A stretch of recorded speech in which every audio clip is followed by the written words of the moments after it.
మరి betting apps మీద మీ opinion? Betting apps అనేది చాలా వేస్ట్ అన్న. చాలా మంది ఇన్ఫ్లుయెన్సర్లు యూట్యూబ్ లా లైక్ డబ్బులు సంపాదించేటోళ్ళు లైక్ అందరినీ ఫస్ట్ ఒక లాగా ఏమంటారు, నాకు సబ్స్క్రైబ్ చేసుకోండి, నాకు ఫాలో కట్టండి, మీకు ఎంటర్టైన్మెంట్ చూపిస్తా అని చెప్పేసి అందరూ సబ్స్క్రైబ్ చేసుకో అని చెప్పి చెప్తున్నారు. సో ఈ సబ్స్క్రైబ్ చేసుకుంటే లైక్ ఒక విషయం తాగినట్టు అని చెప్పేసి నేను చెప్తున్నా. ఎందుకనంటే ప్రతి ఒక్కడు లైక్ ఇది ఆడకండి ఆడండి అని చెప్పేసి అట్లా ఎవరు చెప్పాడు. కంపల్సరీ ఒక యూట్యూబ్ ఛానల్ వస్తే ఈ బెట్టింగ్ ప్రమోషన్ ని లైక్ ఏమంటారు, దీంట్లో జాయిన్ కావండి, మీకు ఎంతో అంత డబ్బులు వస్తాయి, ఈజీ మనీ అని చెప్పేసి అని అంటారు. ఒక ఈజీ మనీతోని ఒక ఈజీ చావు కూడా అందరి ముందరికి వస్తుంది అని చెప్పేసి నేను చెప్తున్నా. సో ఏ విధంగా చూసుకున్నా సరే, ఇప్పుడు లోకల్ బాయ్ నాని ఇప్పుడు బెట్టింగ్ ప్రమోషన్స్ చేసి పడవలు అవన్నీ కొన్నాడు. వాని ఇంట్లో వాని పిల్లము వాని కూతురు బాగుంది. వాడు ఇప్పుడు ఏమంటాడు, నేను ఒక ఏలు ముద్ర గాని నేను ఏం చేయలేను, నాకు ఎవరో చెప్తే చేసిన అని చెప్పేసి ఇంతగానో మాట్లాడుతుండు. సో ఇప్పుడు ఈ బెట్టింగ్ ప్రమోషన్స్ చేసే ఒక పడవ కొన్నాడు. అట్లా ఒక ఇమ్రాన్ గురించి మాట్లాడుకోవాలి, ఒక భయ్యా సనీ యాదవ్ గురించి మాట్లాడుకోవాలంటే వాళ్ళ రోడ్ ట్రిప్స్ గురించి అయినా సరే, లేకపోతే వాళ్ళ బైకులు కార్లు కొన్నా సరే సరే మీ ఇంట్లో మీ పిల్లలు అందరూ సంతోషంగా ఉండరు. ఇప్పుడు బెట్టింగ్ ప్రమోషన్ అని చెప్పేసి నిన్ను నమ్ముకున్నాడు ఒకడు ఉంటాడు. అరే మా అన్న చెప్తుంది కదా, వీని మాట వింటే నాకు డబ్బులు వస్తాయని చెప్పేసి అని అంటాడు. వాని పెళ్లి గురించో దేని గురించి ఒక 5 లక్షలు 10 లక్షలు దాపెట్టుకుంటాడు. ఇవన్నీ దాపెట్టుకొని వాని పెళ్లి చేద్దామని చెప్పేసి నువ్వు ఎప్పుడైతే బెట్టింగ్ ప్రమోషన్ తీసుకొస్తావో 5 లక్షలు 10 లక్షలు ఈయన ఇన్వెస్ట్ చేస్తాడు, ఆ డబ్బులు ఓట్టుకుంటాడు, వాడు మొట్ట ఉడిచిపోతాడు. వాని సావుకి ఎవరు కారణం? నువ్వే కదా. సిగ్గు లేకుండా ఈ బెట్టింగ్ ప్రమోషన్, నీకు అంత సత్తా ఉంటే, నీకు అంత టాలెంట్ ఉంటే నువ్వు యూట్యూబ్ లలో కొత్త వీడియోస్ పెట్టి నువ్వు డబ్బులు సంపాదించుకోవచ్చు కదా. ఇప్పుడు నువ్వు బైక్లు కార్లు కొంటున్నావు, ఇంకో భయ్యా సనీ యాదవ్ అయితే మనం చూసే డబ్బులతోనే లైక్ ఇతర ట్రిప్లకు వెళ్తుండు. ఎట్లా చూసుకున్నా సరే, ఇప్పుడు మన లోకల్ బాయ్ నాని చూస్తే పడవ కొన్నాడు. ఏమనంటే నేను ఏలు ముద్ర కానీ ఇప్పుడు నాకేం తెలియదు వీళ్ళంతా చేసిన అంటే, వాళ్ళు పీ తినమంటే వీడు తింటాడా? సో ఎట్లా చూసుకున్నా సరే ఈ బెట్టింగ్ ప్రమోషన్ అనేది చాలా అంటే చాలా వేస్ట్ అన్న.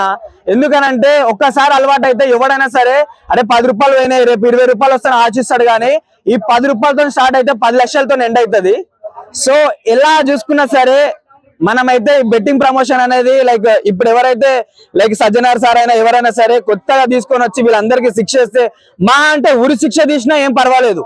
ఎందుకనంటే ఈ మాట అంటే కొంతమంది యూట్యూబ్ లో లైక్ ఎవరైతే ఫ్యాన్ ఉన్నారో ఇమ్రాన్ అన్నకి లేకపోతే ఇంకొకరికి భయ్యా సనీ యాదవ్ కి నా మీద చాలా కోపం వస్తుంది. కానీ ఇప్పుడు ఈ బెట్టింగ్ ప్రమోషన్ నమ్ముకొని బెట్టింగ్ చేసిన చనిపోయిన చాలా మంది ఉన్నారు. ఒక ఐపీఎల్ సీజన్ వస్తే ఒక 100 మంది చచ్చిపోతారు. అప్పుడు వాళ్ళ ఇంట్లో గురించి ఎప్పుడైనా ఆలోచించరా? సిగ్గు శరం ఏమన్నా ఉంటే ఇట్లాంటి బెట్టింగ్ ప్రమోషన్ అస్సలు ప్రమోట్ చేయరు అన్న. సంపాదించడం వేరు అన్న, లైక్ ఆయన వేరే వీడియోలు తీసుకోవడం వేరు, అంతేగాని బెట్టింగ్ ప్రమోషన్ చేయడం అనేది చాలా అంటే చాలా తప్పు. సో ఏ విధంగా చూసుకున్నా సరే లైక్ బెట్టింగ్ ప్రమోషన్ చేయడం అంటే ఏం తెలుసా, మీ మీరు తిన్నట్టు. నేను ఇంత క్లారిటీగా చెప్తున్నా నేను.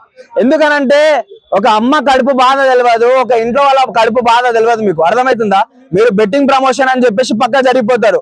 వాడు బెట్టింగ్ చేస్తాడు, వాడు మొత్తం ఉడిచిపోతాడు. అప్పుడు వాళ్ళ లైఫ్ కి ఎవరు రెస్పాన్సిబిలిటీ?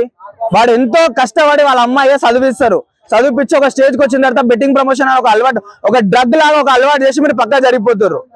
కొంచెమన్నా సిగ్గుండాలి మీకు. ఎందుకనంటే చాలా మందిని చూస్తున్నామన్నా, ఒక ఐపీఎల్ సీజన్ వస్తే 100 మంది చచ్చిపోతారు అట్లా. సో మరి నీకు అంత సత్తా ఉన్నప్పుడు నువ్వు బెట్టింగ్ ప్రమోషన్ చేయవా? మరి చచ్చిపోయిన ప్రతి ఒక్క ఫ్యామిలీకి 10 లక్షలు 15 లక్షలు నీ దమ్ముంటే నీకు చేత కాదు. సూపర్ బైక్స్ అవన్నీ తీసుకుంటున్నారు. ఇప్పుడు దాని వల్లనే వచ్చినాయి అన్న. ఒక యూట్యూబ్ ఛానల్ వల్ల అంత రావన్న ఎవరికైనా సరే. వీళ్ళ కింద ఉన్న వీళ్ళకి డబ్బులు ఇవ్వడమే సరిపోదు. అర్థమవుతుందా? ఓ బెట్టింగ్ ప్రమోషన్ చేస్తే వీనికి 1,00,000 రూపాయలు వస్తాయి. ఈ 1,00,000 రూపాయలు వల్ల 1,00,000 రూపాయలు వస్తాయి వీనికి ఏమంటే ఒక నెల 2 నెలలు వస్తాయి వీనికి. తర్వాత ఒక 1000 మంది చచ్చిపోతారు. వాని ఇంట్లో వానికి వాని పిల్లం దూరం అవుతుంది, వాళ్ళ అమ్మ నాన్న దూరం అవుతారు, వాళ్ళ కన్న బిడ్డలు దూరం అవుతారు, రోడ్ మీద పిచ్చర్లా ఉంటారు. ఇంటి మీదకి ఎవరైనా అప్లోడ్ వస్తాయని చెప్పేసి ఇంటికి కూడా రాకుండా ఎక్కడ వెళ్ళిపోతారు. మీరు కుటుంబాలు నాశనం చేయడానికి యూట్యూబ్ ఛానల్ పెట్టుకుర్రా, లేకపోతే ఏమైనా ఉద్ధరిద్దామని యూట్యూబ్ ఛానల్ పెట్టుకుర్రా? కొంచెమైనా సిగ్గుండాలి ప్రతి ఒక్కడికి. ఇప్పటి నుంచి అయినా సరే చేసిన తప్పు ఏదో చేసారు, చనిపోయాడు, మళ్ళీ తిరిగి రావడం చెప్పేసి అందరు తెలుసు. కానీ ఇకపైన కూడా ఎవడు బెట్టింగ్ ప్రమోషన్ చేయకండి. మీరు ఈ ఒక్కరు తప్పిస్తే, అరే మీకు సబ్స్క్రైబ్ చేసుకోవడం ఎందుకురా బాబు, మాకేమన్నా దూలనా?